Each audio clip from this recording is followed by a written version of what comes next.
Hello, students. So, we shall continue with the same chapter, intelligence. And in the last class, we saw different definitions given by different psychologists. And one of the most important definition would be Wechsler's. So, I have already shown you the Wechsler definitions where Wechsler defines intelligence as the aggregate or global capacity of the individual to act purposefully, to think rationally, and to deal effectively with his or her environment. Okay, so that was the definition given by Wechsler. So it would be the important definition. So, and we also saw we started with the theories of intelligence. Okay, and the first person whom we dealt with was Charles Spearman two factor theory. Okay, so and there are two factors. The two factors are general factors and specific factor. General factor is called as G factor, which are general basic skills that we experience in everyday day to day life. Okay, so and something which is common, okay, which is common and which is unconscious. We don't when we don't think that it is a special ability that we have. Okay, but specific factor is where when you are good at or when you are excellent at certain quality or certain thing. Okay, so here they have given example of Sachin Tendulkar where he's the best. He has even general characters. He may be a painter, he may be a musician, he may be a singer, but the most recognized special ability of Sachin Tendulkar is cricket. Okay, so that is how you differentiate between general and general factor and specific factor. Okay, so we shall continue with the chapter, and the next person, the next theory of intelligence is given by Lewis Thurston theory. Okay, so we shall see there.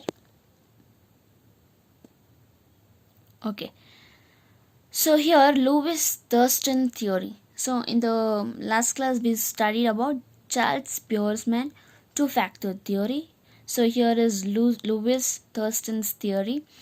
American psychologist Lewis Thurston proposed the theory of primary mental abilities. Okay, so he proposed the idea of the primary mental abilities, the capabilities which we should have in a at the age of maybe teenage. Okay, so according to Thurston, intelligence is composed of seven primary mental abilities which are relatively independent of each other. So a person to be considered as intelligent, when the person to be considered as intelligence, he should have all these seven primary mental abilities. Okay, he should be capable of all these things.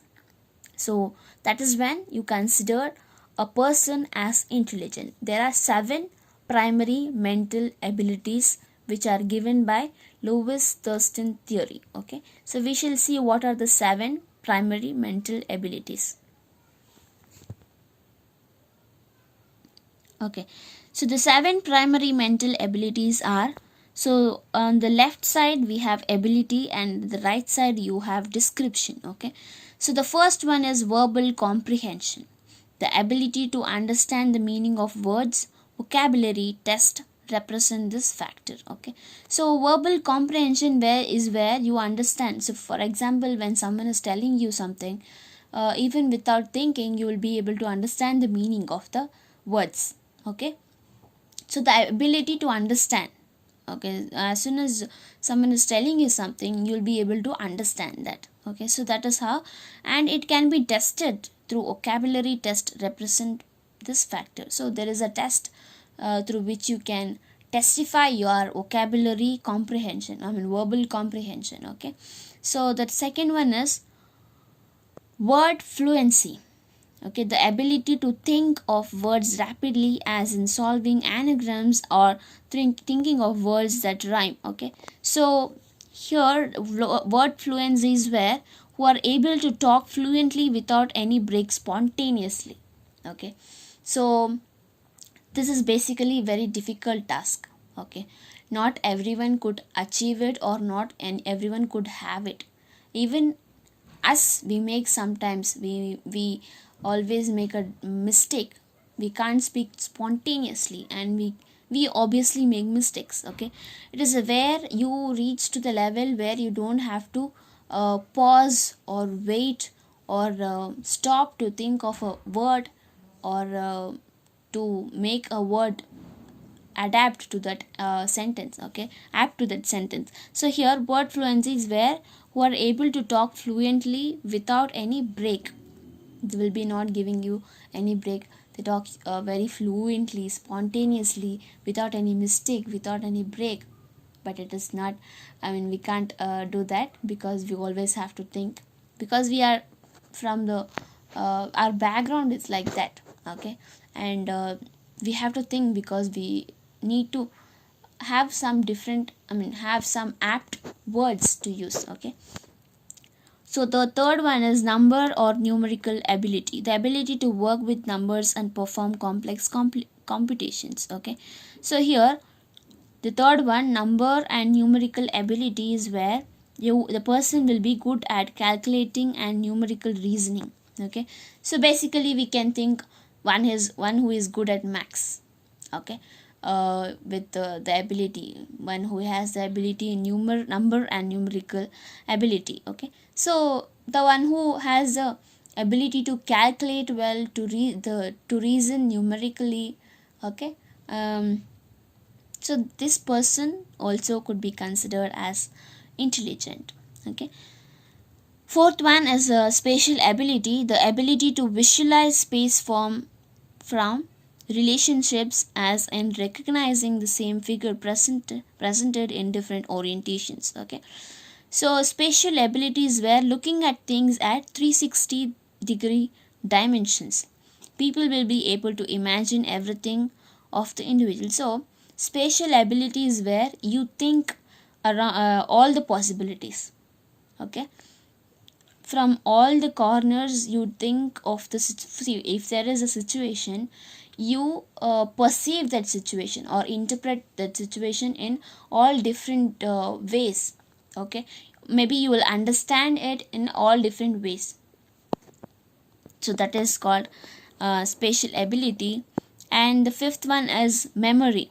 Okay, memory, the ability to recall verbal or visual stimuli such as word pairs, sentence, objects, and so on. Okay, so memory is where you are able to remember, able to store lot of information, and you are able to recall information. So memory, it is little bit difficult for some people to store everything. Okay, and there is a short term memory, long term memory. Okay, so memory is where you are able to remember it, and you are able to store the information, and when it is necessary, and when you need it, you have to recall. Okay, so this is the ability to recall verbal or visual stimulus. When you see or hear something, you should be able to remember or recall. Okay, and like words, sentence, page, object, whatever it is. Perceptual speed, sixth one is perceptual speed, the ability to grasp visual objects and to see similarities and differences between pictures or objects. Okay, okay, so here when you see any two things, so when you see a ball and a bat, you should know that there is a difference. Okay, so you should also know the similarity, and you should also know the difference between them. So when you see a ball and bat, you know that both things are used for the cricket. Okay, and both are the requirements, required materials for playing the cricket, but there is difference between the ball and the bat. Okay, so you should know that difference. So here perceptual speed is where the capacity to grasp into quickly. So when you, as soon as you see the ball, you should grasp it, or you should think that it is a ball. So the speed you recognize, that is called the perceptual speed. And people who grasp fast are good in perceptual speed. Okay, so when you are intelligent, you always have to have all these things. The seventh one, reasoning. Reasoning, the ability to find a general rule on the basis of presented instances, as in determining how a number series is constructed after being presented with only a portion of that series. For example, 2, 4, 6, and so on. Okay. So reasoning is where, see, for example, you have a situation and you have done, you have given the answer, or you have done an something you have done to that situation. So you have solved that situation, or you have overcome that situation. Okay. But when you overcome, or when you face that situation, you have to give a reason. Why did you do that? Why did you take only this way? Why is that so? Okay. So the reasoning, you should be able to reason well when you are asked something, or when you are faced with some difficulties, or different things. Okay. When you have something very serious, and you have to give it, you have committed a mistake. Maybe you have committed a mistake, and why did you do so? You should be able to give a particular reason, a prompt reason. Okay. So reasoning, verbally they will be able to express how they able to explain. Okay. So example, journalists have verbal meanings. Okay. So here, journalist will give you reasons why did see, for example, when you see a story, or when you see a crime journal. Okay. Crime journal, for example, when there is, how the crime story works. Okay. So when the criminal is caught, he will give you a reason why he did so. Maybe not always that he is wrong, because there might be something which made him criminal. Okay. So he obviously will give you a reason. So you have to be able to think whether the reason is right or wrong. Okay. So yeah, we shall stop here.